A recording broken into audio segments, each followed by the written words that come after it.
Bonjour tout le monde, dans cette vidéo dans laquelle on va réaliser le travail pratique numéro 1 qui va porter sur Microsoft Excel, pour le groupe B bien sûr. L'objectif c'est de mettre en pratique et de concrétiser les concepts de base qu'on a vus durant la séance de Microsoft Excel. Le TP est divisé en 5 ateliers. Donc, pour le premier atelier, vous avez la manipulation des filtres automatiques et élaborés. Donc, on vous donne un tableau ici et on vous demande de réaliser certaines tâches. Donc, dans la première tâche, on va utiliser les filtres pour afficher les étudiants qui ont été absents de l'examen de l'algèbre. Donc, voilà le tableau. On va utiliser les filtres sur la colonne C qui contient les notes de l'algèbre. Donc, vous allez dans le menu ici, filtre, et vous allez sélectionner la valeur ABS. Donc voilà, vous avez 3 étudiants qui ont été absentés durant l'examen de l'algèbre. Pour la deuxième question, ici, on va utiliser les filtres pour afficher les étudiants qui ont une note égale à 15. Donc, on va d'abord effacer le filtre précédent. Maintenant, on va sélectionner ceux qui ont la note de 15. 15. Donc, j'ai un étudiant qui a la note de 15.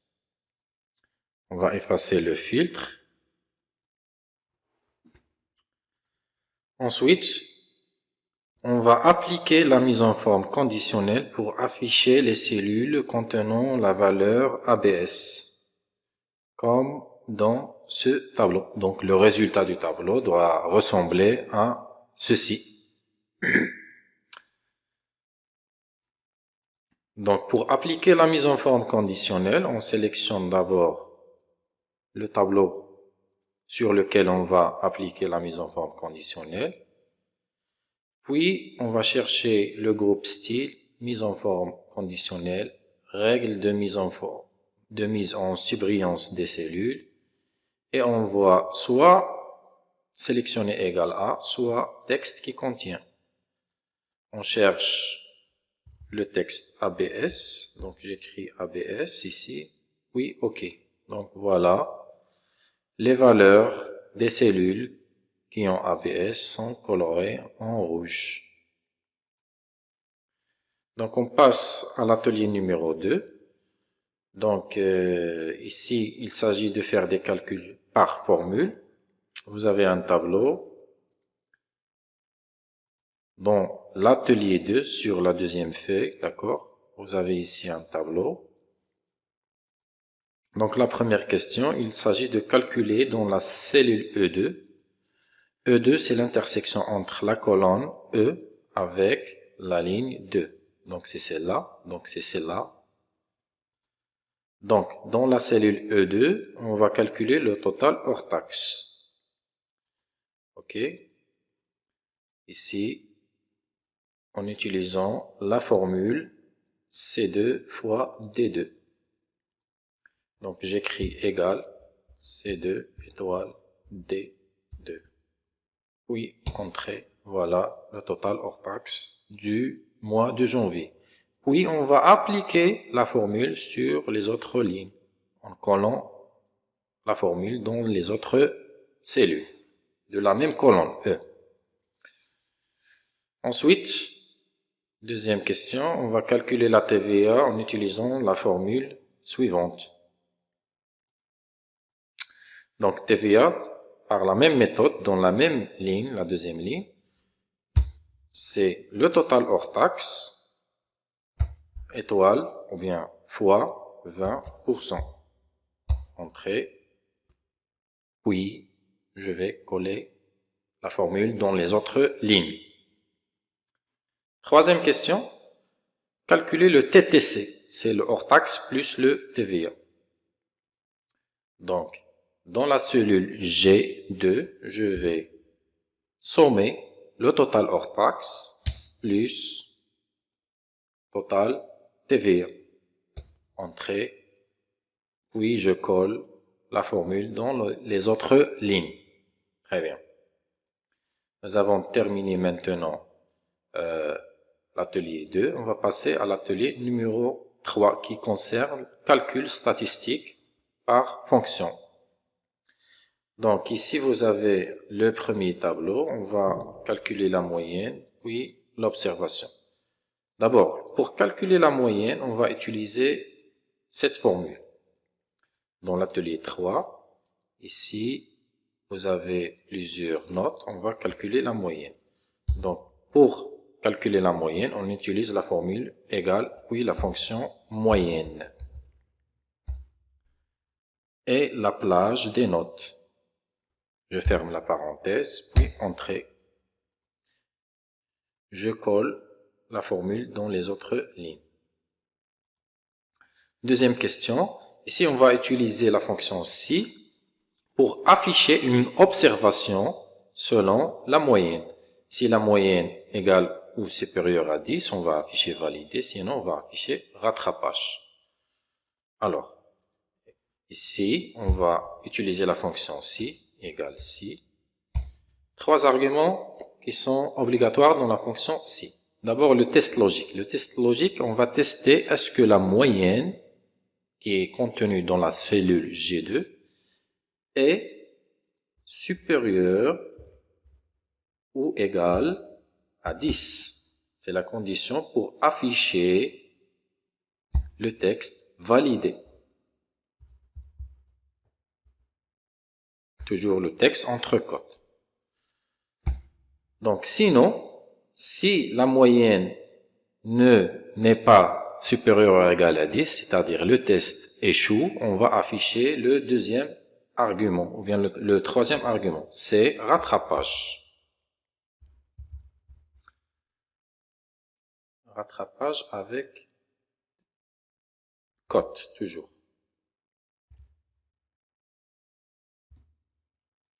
Puis, on va coller la formule dans les autres lignes. Donc, vous voyez ici que la note 13 correspond à validé, 9,25 puisque inférieur à 10, rattrapage, etc. Vous pouvez vérifier toutes les notes qui respectent la condition.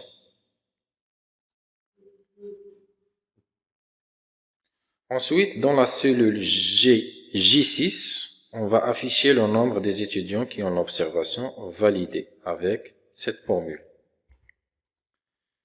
Donc ici, vous allez taper la formule suivante. Égale nb.si, la plage de la condition qui contient l'observation.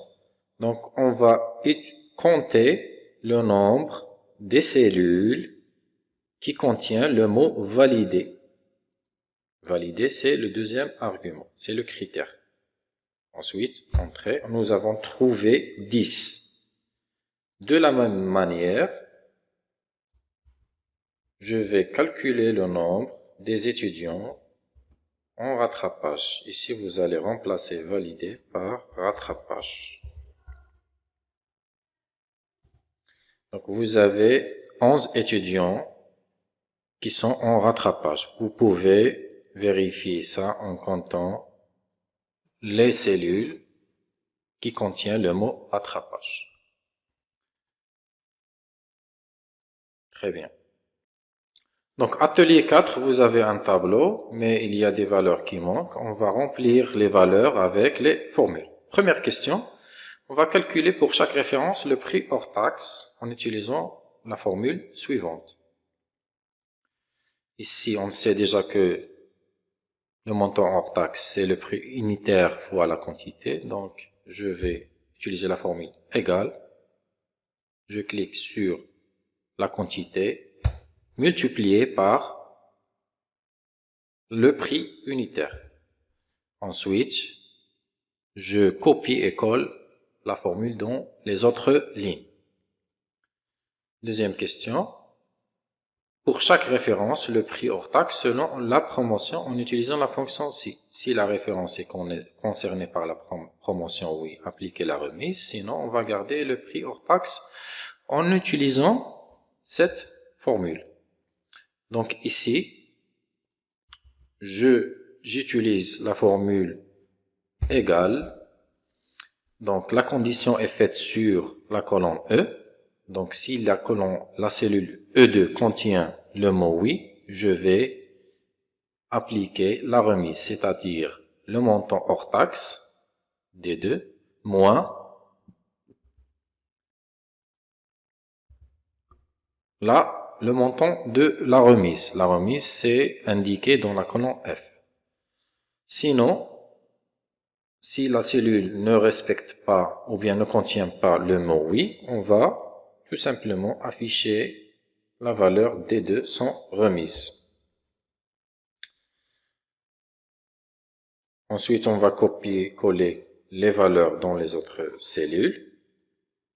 Troisième question, on va calculer la somme des montants H hors taxe, TVA et TTC dans la ligne 7. Tout simplement dans cette ligne totale.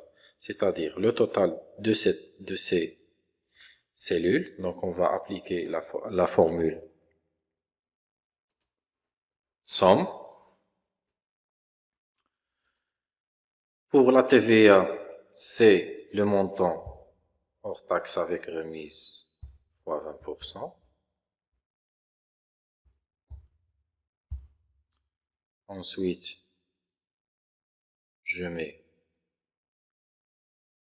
la copie de la formule. TTC, c'est égal hors taxe plus TVA. Ensuite, je vais sommer ces valeurs. La même chose, on va sommer ces valeurs automatiquement. Comme ça, on a terminé avec l'atelier numéro 4. Ici, l'atelier numéro 5 concerne la fonction SOMMSI. C'est une fonction mathématique avec des critères. Donc, vous avez un tableau d'une entreprise qui a réalisé certains chiffres d'affaires sur différentes villes et régions. Première question, on va calculer le chiffre d'affaires total réalisé par l'entreprise Alpha au Maroc en utilisant cette formule. Atelier 5.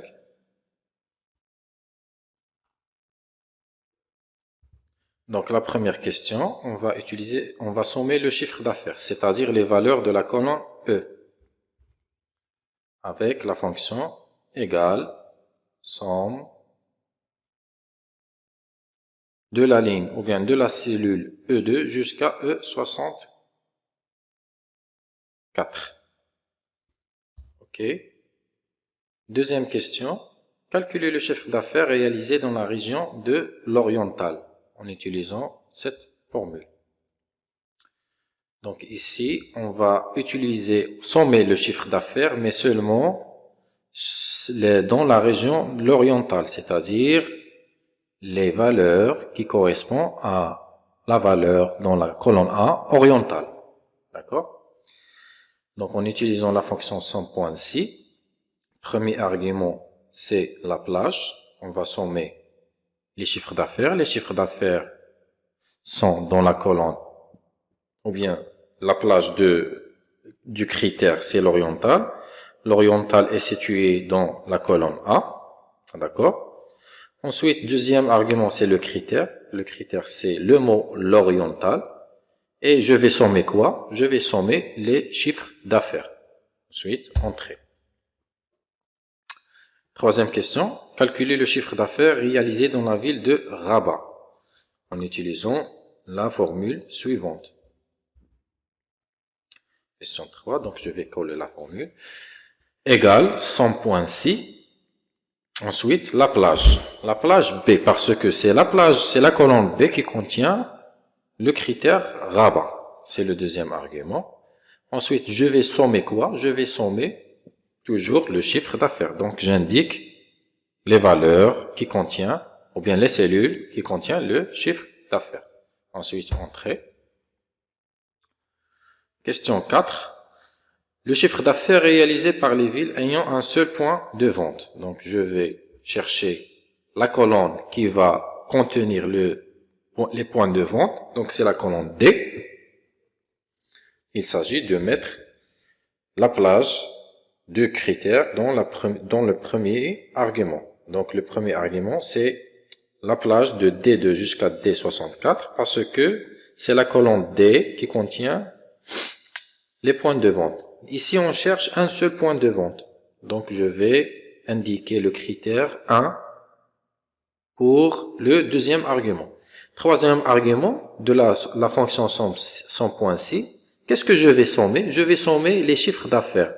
Les chiffres d'affaires sont indiqués dans la colonne E. Ensuite, entrée. Question 5. Ici, on va utiliser deux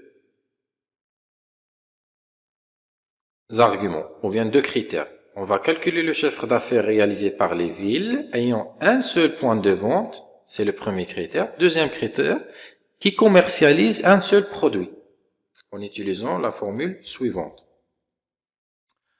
Donc ici, somme.si.ens, parce que somme.si ne permet pas d'utiliser plusieurs critères, c'est seulement un seul critère. C'est pour cela qu'on va utiliser somme.si.ens, qui permet d'utiliser plusieurs critères. Mais ici, le premier argument, c'est la plage à sommer. Ici, c'est l'inverse de somme.si. La plage à sommer, c'est les chiffres d'affaires. C'est pour cela qu'on a indiqué les chiffres d'affaires, là qu'on a dans le premier argument. Deuxième argument, ici, c'est la plage du premier critère. Ici, c'est le nombre de produits à commercialiser. Donc, c'est la colonne C. Troisième argument, c'est le critère qui correspond aux arguments précédents. Ici, on cherche un seul produit. C'est pour cela qu'on a mis 1. Dans l'argument suivant, c'est la plage du critère numéro 2. Plage critère numéro 2, c'est la colonne D. C'est le nombre de points de vente. C'est celui indiqué dans l'argument suivant. C'est un seul produit. Il y a un seul point de vente. Ensuite, entrée. Et vous avez le résultat. Dernière question. Ici, on va calculer le chiffre d'affaires réalisé par les villes ayant un seul point de vente et qui commercialisent plus d'un produit. On va utiliser la formule suivante. Donc, toujours, on commence par la plage à sommer, le chiffre d'affaires. Ensuite, plage du critère numéro 1. C'est le critère des points de vente, un seul point de vente. Ensuite, plage du critère numéro 2. Ici, c'est le nombre de produits. Mais ici, on a dit qu'ils ont plus d'un produit. De 2 jusqu'à plusieurs. Donc, on a exprimé cette condition, ou bien ce critère, par supérieur strictement à 1. Ensuite, entrée. Et voilà, nous avons terminé notre travail pratique.